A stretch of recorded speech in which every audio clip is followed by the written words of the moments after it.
Hi, everybody. Welcome to Cox Connections. Brad Grundmeyer, Director of Public and Government Affairs for Cox, Louisiana. Thank you so much for tuning into our show. In this segment, we'll be talking about, not that it's near and dear to my heart, but my mother being someone who had fought the battle with cancer. I always love to have survivors come on the show. It's inspiring, let alone it speaks a message for those who know family member themselves who are on the journey with their current cancer journey. And those who have survived it, and more so even for myself, my mother who passed away from it, we also see that there's a way of moving forward and there's opportunities, and we have got to find a way to do something to stop cancer. And so I'm so happy today to be joined by one survivor, Miss Carolyn Kurt, who is herself a breast cancer survivor, but also deeply involved from a volunteer perspective at the new infusion center at Touro Infirmary. And to join her, we have the Director of Psychosocial Oncology, Dr. Robert Gardner. Thank you, Robert, for coming by, sir, at Touro Infirmary, who himself, as we were talking, your mother, had cancer herself. So we've got this connection, and I greatly appreciate you both coming. Carolyn, tell me your story. I think it's just inspiring. We talked a little bit about it, but first off, great having you here. But tell everybody, our audience, a little bit about your personal journey with cancer. Well, I had a mammogram and had a bad feeling about it. And sure enough, my bad feeling was correct. But hearing the diagnosis, hearing the word, yes, you have cancer, is stunning. It's stunning in the sense that you are stunned. You really can't think. It's like being hit over the head with a shovel.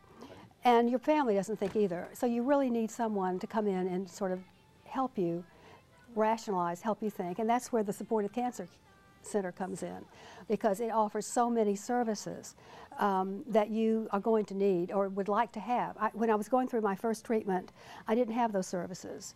The hospital that I was in was a fine hospital, but no one came up to offer me any kind of, well, here's how you cope, here's someone who's been through it. Sure. And when I had the second diagnosis, I was working at Touro as a volunteer. Oh.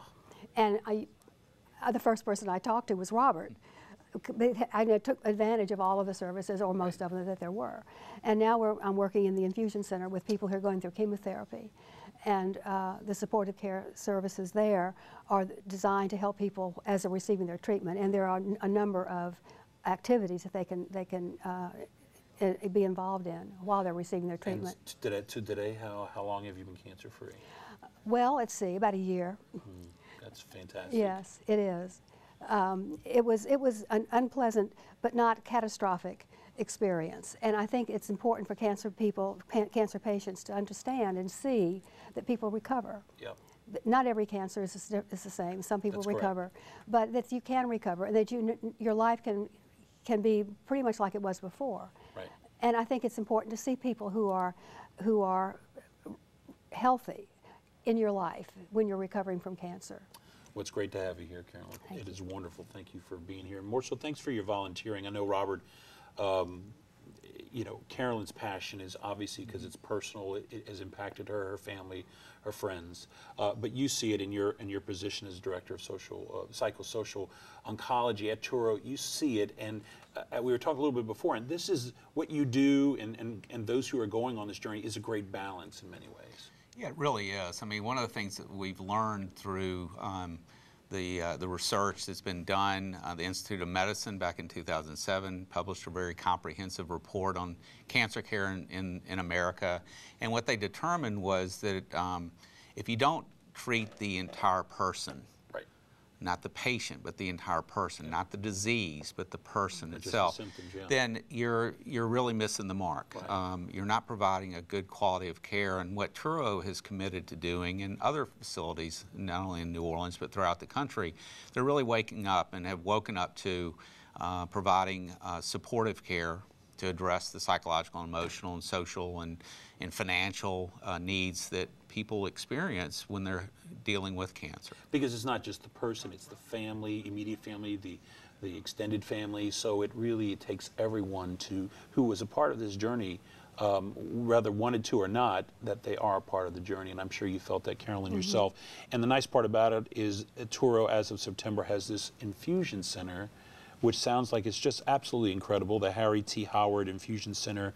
Tell me a little bit about what people can expect. What is this bringing? How is the dynamic changed? Well, we're now under one location. Right. In the past, we've actually administered chemotherapy in a couple of different locations within Touro. Yeah. So now that we're in one location, a dedicated space, it's state-of-the-art.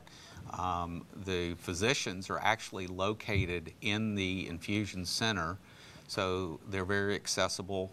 You'll see them walking through the infusion center and talking to their patients. This just doesn't happen in a lot of places.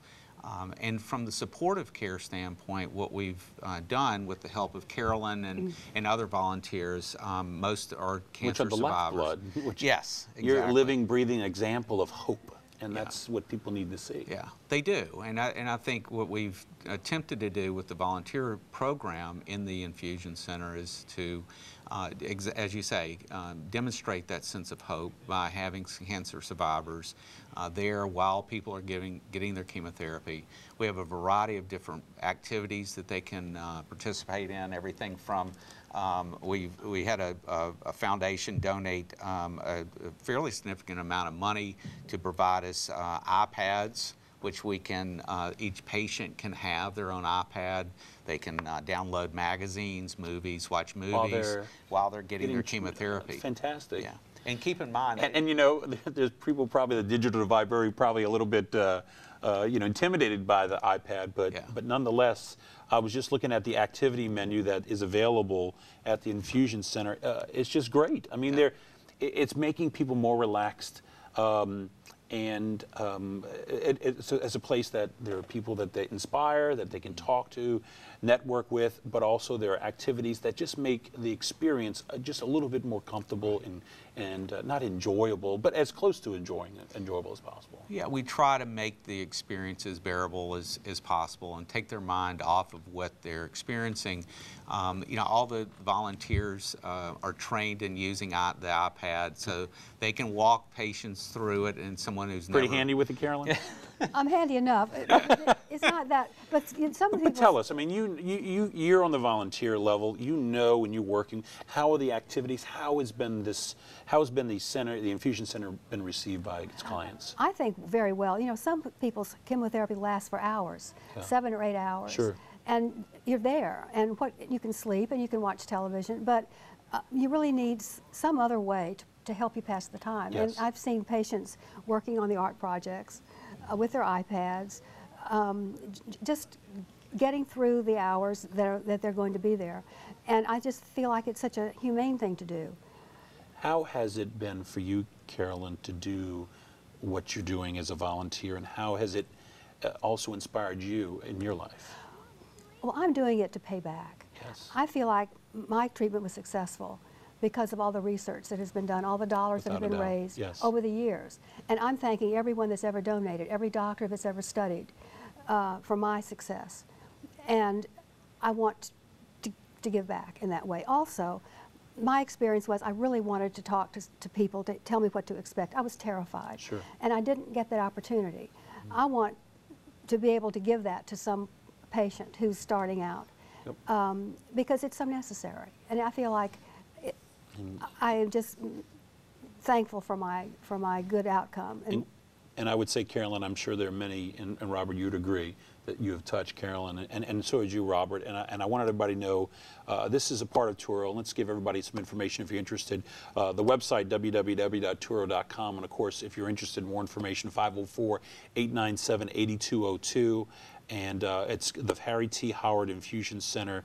Fantastic there at Touro. And I can't thank you enough, Robert. Dr. Gardner, as well as you, Carolyn. Thank you very much as well. Thank you so much. All right, everybody, that wraps up this segment of Cox Connections. We'll see you next time. Thanks for watching.